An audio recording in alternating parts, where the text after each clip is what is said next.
বৈশ্বিক জ্বালানি সংকট মোকাবেলায় দেশে শিক্ষা মন্ত্রণালয় মহানগর পর্যায়ে অনলাইন এবং সশরীরে একটি সমন্বিত শিক্ষা ব্যবস্থার পরিকল্পনা করছেন।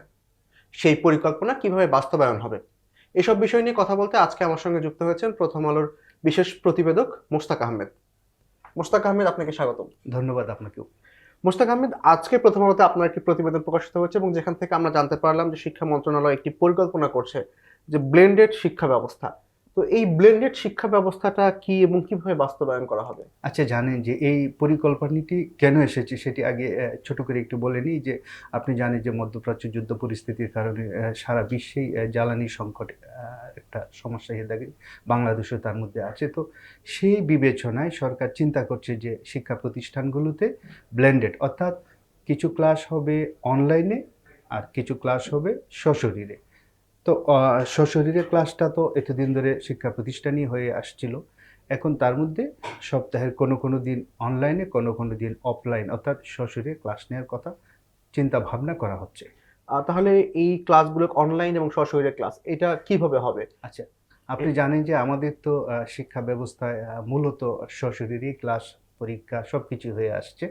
তো সপ্তাহে এতদিন ৫ দিন ক্লাস হতো, আর ২ দিন অর্থাৎ শুক্র, শনি সাপ্তাহিক ছুটির দিন। তো সম্প্রতি সরকারি প্রাথমিক বিদ্যালয়ের ক্ষেত্রে সিদ্ধান্ত হয়েছে, যেহেতু লম্বা সময় ধরে মাঝে বন্ধ ছিল পবিত্র রমজান এবং অন্যান্য কারণে, সেজন্য সরকার সিদ্ধান্তে পরবর্তী ১০টি শনিবার তারা খোলা রাখবে, অর্থাৎ সপ্তাহে ৬ দিনেই খোলা থাকছে। অনুরূপভাবে এখন অন্যান্য শিক্ষা প্রতিষ্ঠানেও এই ব্যবস্থাটি করতে চাচ্ছে। সেখানে এই ৬ দিনের মধ্যে ৩ দিন অনলাইন এবং ৩ দিন সশরীরে ক্লাস নেওয়ার কথা পরিকল্পনায় রাখা হয়েছে। আচ্ছা, তাহলে সেক্ষেত্রে কি একজন শিক্ষার্থী সপ্তাহে ৩ দিন অনলাইনে ক্লাস করছে, ৩ দিন অফলাইন বা সশরীরে ক্লাস করছে? আচ্ছা, সেখানে এই ৩ দিনের বিষয়টি একটু বলে হুম। দিই। ৩ দিন এমন নয় যে সপ্তাহের ১ম ৩ দিন টানা অনলাইনে ক্লাস হলো, পরের ৩ দিন সশরীরে, তেমন না। বিষয়টি যেভাবে পরিকল্পনায় সাজানো হয়েছে, শিক্ষা মন্ত্রণালয় যেভাবে সাজিয়েছে, তার মূল কথাটি হলো যে তারা জোর বেজোরের হিসাব করে, অর্থাৎ শনিবারে যদি অনলাইনে ক্লাস হয়, পরের দিন হবে সশরীর ক্লাস। এভাবে সপ্তাহের তারা পরিকল্পনাটি সাজিয়েছে। সাজেছে। কিন্তু অনলাইনে ক্লাস হলো, আপনাকে একটা বিষয় একটু পরিষ্কার বলে দিই যে পরিকল্পনায় যে বিষয়টি রাখা হয়েছে, শিক্ষকেরা প্রতিদিন তাদের শিক্ষা প্রতিষ্ঠানে গিয়ে ক্লাস করবে। অর্থাৎ শিক্ষকরা প্রতিষ্ঠানে থেকে ক্লাস করবে, শিক্ষার্থীরা অনলাইনে ক্লাস করবে। আর বাকি দিন যেগুলো সশরীরে ক্লাস হয় সেগুলো তো সশরীরেই হবে। সশরীরেই হচ্ছে। এই যে ব্লেন্ডেড শিক্ষা ব্যবস্থা, এটা কি সারা বাংলাদেশেই হবে নাকি শুধুমাত্র শহর অঞ্চলে হবে? এটার না, পরিকল্পনাটা কি? শিক্ষা মন্ত্রী যে কথাটি বলেছেন যে তাদের পরিকল্পনা হলো মহানগরী এলাকার শিক্ষা প্রতিষ্ঠানগুলোতে।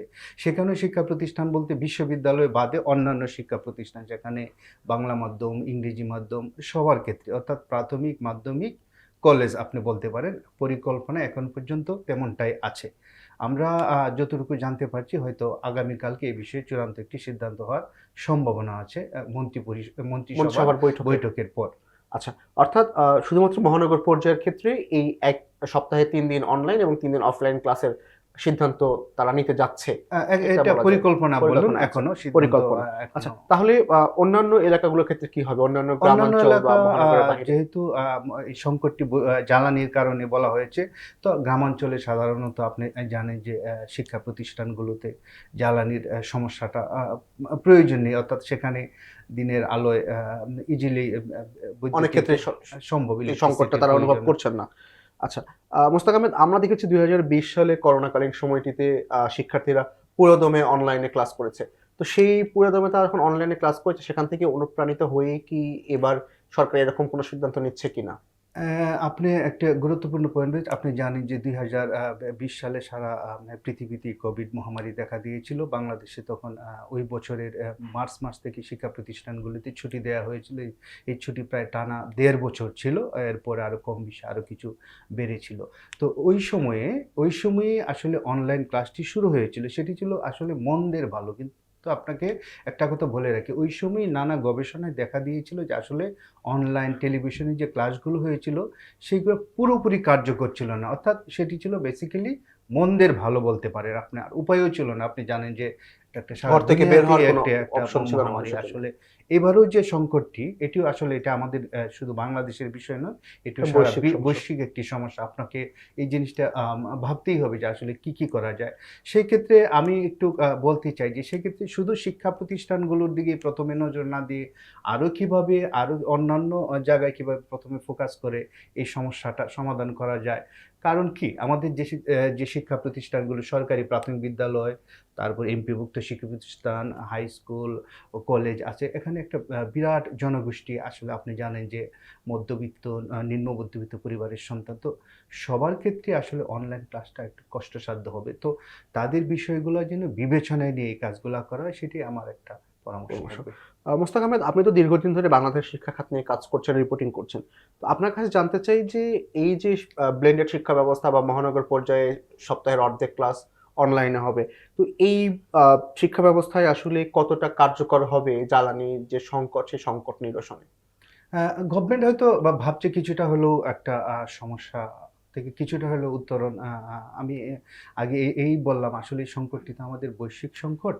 কিন্তু একটু আগে যে কথাটা আমি একটু পুনরাবৃত্তি করতে চাই যে কথাটি বলছি, এটি সরকার হয়তো বাধ্য হয়েই করছে। কিন্তু করতে গিয়ে যেন কোনো বাচ্চা বৈষম্যের শিকার না হয়, সেই জিনিসগুলোও যেন মাথায় থাকে মাথায় সরকারের। আচ্ছা। আপনি তো আপনার প্রতিবেদনটা আজকে যেটি প্রকাশিত হয়েছে প্রথম আলোর প্রথম পাতায়, সেটি করতে গিয়ে বিশেষজ্ঞদের সঙ্গে কথা বলেছেন, অনেকের মতামত নিয়েছেন। তো তারা আসলে এই বিষয়টিকে কিভাবে দেখছেন?